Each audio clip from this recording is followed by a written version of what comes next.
در پگاه یکی از روزهای داغ تابستان 1403 پایگاه فوق سری آفتاب 31 در دل کویر لوط با لرزشی خفیف از خواب بیدار شد. پایگاهی که روی نقشه وجود نداشت، بدون هیچ جاده ارتباطی، بدون هیچ سیگنال راداری و پوشیده در دل شنهای داغ. اینجا قلب تپنده پروژه‌های سری نظامی جمهوری اسلامی ایران بود. هیچ کشوری رو تهدید نمی‌کنن و از هیچ جنگ. در اتاق فرماندهی زیرزمینی صفحه نمایشی عظیم با نور آبی داده‌هایی را در زمان واقعی نشان می‌داد. پشت میز ژنرال نیروی هوافضای سپاه سردار ناصری به آرامی نظاره‌گر عملیات آغاز آزمایش سامانه نبرد سایه بود، پروژه‌ای که سالها در سکوت خبری و پنهان از چشم ماهواره‌های جاسوسی غربی توسعه یافته بود. سیمرغ 22 جدیدترین پهپاد استراتژیک ایران بود که به ادعای سردار ناصری میتوانست در ارتفاع 70,000 پا خارج از دید رادارهای معمول پرواز کرده و با سامانه پردازشگر کوانتومی خود اهداف را در شرایط شدید جنگ الکترونیک ردیابی کند. این پهپاد از یک موتور رمجت نسل پنجم بهره می برد که از تکنولوژی سردسازی بومی برای جلوگیری از تشخیص توسط حسگرهای حرارتی استفاده می کرد. بدنه آن با آلیاژ ترکیبی تیتان گرافن، ضد لیزر و بسیار سبک ساخته شده بود. سیمرغ 22 قابلیت پرواز 48 ساعته بدون سوختگیری داشت و می توانست همزمان 12 هدف متحرک را با موشک‌های هوشمند ذوالفقار 3 منهدم کند. این پهپاد به لطف الگوریتم هوش مصنوعی بومی مرسوم به چشم سلیمان قادر به تصمیم گیری مستقل در نبردهای پیچیده بود. یکی از پروژه‌های فوق سری که در پایگاه آفتاب 31 توسعه یافت، سامانه تولید انفجار الکترومغناطیسی EMP به نام آرش سایه بود. این سلاح نه انفجار فیزیکی داشت، نه صدای بلند، اما در یک لحظه تمام سامانه‌های الکترونیکی دشمن را از کار می‌انداخت. آرش سایه درون یک موشک سوخت جامد قرار داشت که می توانست تا 350 کیلومتر برد داشته باشد و پس از انفجار در ارتفاع 500 متری از سطح زمین شعاعی به گستره 15 کیلومتر را در اثر خود فرو ببرد. در یکی از آزمایش‌ها این سامانه با موفقیت یک پایگاه فرضی را که شبیه سازی از یک ناو هواپیمابر غربی بود به خاموشی کامل کشاند. همه چیز در کسری از ثانیه متوقف شد. رادارها، سیستم‌های هدایت، حتی گوشی موبایل شبیه سازی شده روی میز فرمانده. در پی تجربه‌های پدافند هوایی در سوریه و عراق، ایران دست به طراحی یک سامانه انقلابی زد. رخ سفید نخستین پدافند هوشمند مبنا بر امواج مغزی است. رخ سفید با استفاده از امواج مایکروویو نرم قادر بود خلبان‌های جنگنده‌های دشمن را در آستانه ورود به حریم هوایی کشور دچار اختلال ذهنی کند.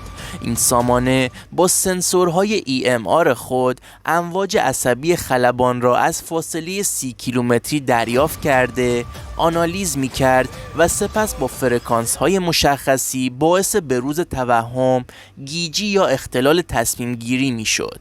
این سامانه همزمان با سامانه پدافند سنتی باور 373 کار میکرد و به نوعی نقش پیش ضربه نرم را ایفا میکرد. بدون شلیک حتی یک گلوله، جنگنده دشمن مسیر خود را گم کرده یا از ادامه عملیات منصرف میشد.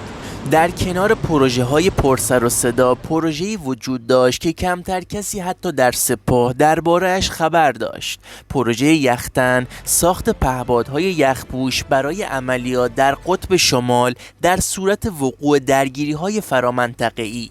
یختن قادر بود در دمای منفی 50 درجه کار کند، روی یخ فرود بیاید، از برف به عنوان پوشش استتاری استفاده کرده و حتی خود را دفن کند. موتور آن بدون هیچ صدای قابل شنودی طراحی شده و با انرژی گرمای زمین فعالیت می کرد. گفته میشد ایران از طریق همکاری غیر مستقیم با دانشمندان مستقل روس تکنولوژی هایی در اختیار داشت که می توانست مسیرهای زیر یخ اقیانوس منجمد شمالی را شناسایی کرده و از طریق آن پهپادها را به پایگاه های ناتو نزدیک کند. پروژه عقاب فکر به راستی یکی از جاه طلبانه ترین پروژه های نظامی ایران بود. یک سامانه کنترل نبرد با واسط مغزی مستقیم. در این پروژه فرماندهان می توانستند با پوشیدن یک هدست ویژه به جای صدور دستور صوتی یا دستی با ذهن خود پهپادها، موشک‌ها و حتی سامانه‌های پدافندی را هدایت کنند. هدست عقاب فکر از فناوری EEG کوانتومی استفاده می کرد و قادر بود امواج آلفا، تتا و بتا را در لحظه تحلیل کرده و به داده‌های عملیاتی تبدیل کند. در آزمایش رسمی یک فرمانده ایرانی موفق شد تنها با تمرکز ذهنی مسیر حرکت 4 پهپاد را به طور همزمان تغییر دهد و مانور تهاجمی را طراحی کند. در نهایت مهمترین و مخوفترین پروژه پایگاه آفتاب 31 موشک قیامت 99 بود. موشکی با برد 9000 کیلومتر، سوخت ترکیبی نسل 4 و قابلیت حمل سرجنگی EMP هسته‌ای یا انفجار مغناطیسی. این موشک از جو خارج شده با سرعت مافوق صوت در لایه‌های بالا پرواز می‌کند و در هنگام بازگشت با فناوری استتار پلاسما از هر گونه رهگیری در امان می‌ماند. قیامت 99 دارای سامانه چند سر جنگی مستقل بود که می‌توانست 6 سر جنگی جداگانه را با فاصله‌های مختلف بر اهداف مختلف در خاک دشمن فرود آورد. هیچ اطلاعات رسمی از این موشک منتشر نشده بود، اما منابع غیر رسمی از پرتاب آزمایشی موفق آن از نقطه‌ای در سیستان و بلوچستان به نزدیکی جزایر جنوبی اقیانوس هند خبر می‌دادند.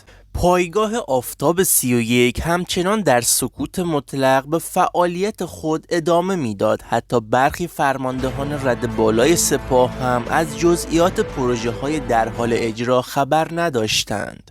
در سطح رسانه‌ای تنها اخبار مربوط به رزمایش های معمولی منتشر میشد، اما در عمق کویر انقلابی در حال شکلگیری بود. سردار ناصری در آخرین جلسه محرمانه با حلقه مشاوران ارشد گفت: ما دیگر تنها در سطح زمین نمی جنگیم، ما در ذهن دشمن، در مغز شبکه ها و در خواب ماهواره ها حضور داریم. نبرد آینده نبرد دیدن و دیده نشدن نیست، بلکه نبرد دانستن و ناشناخته ماندن است. هیچ کس نفهمید که یک هفته بعد شبکه ارتباطی یک ناو جنگی آمریکایی در دریای عمان برای 45 ثانیه به طور کامل از کار افتاد بدون هیچ رد پایی. فقط در گزارش رسمی نیروی دریایی آمریکا یک جمله آمده بود: یک سایه عبور کرد و ما هرگز آن را ندیدیم. اگر به هر نوع ویدیوهای دانستنی نظامی علاقه‌مند هستید، کامنت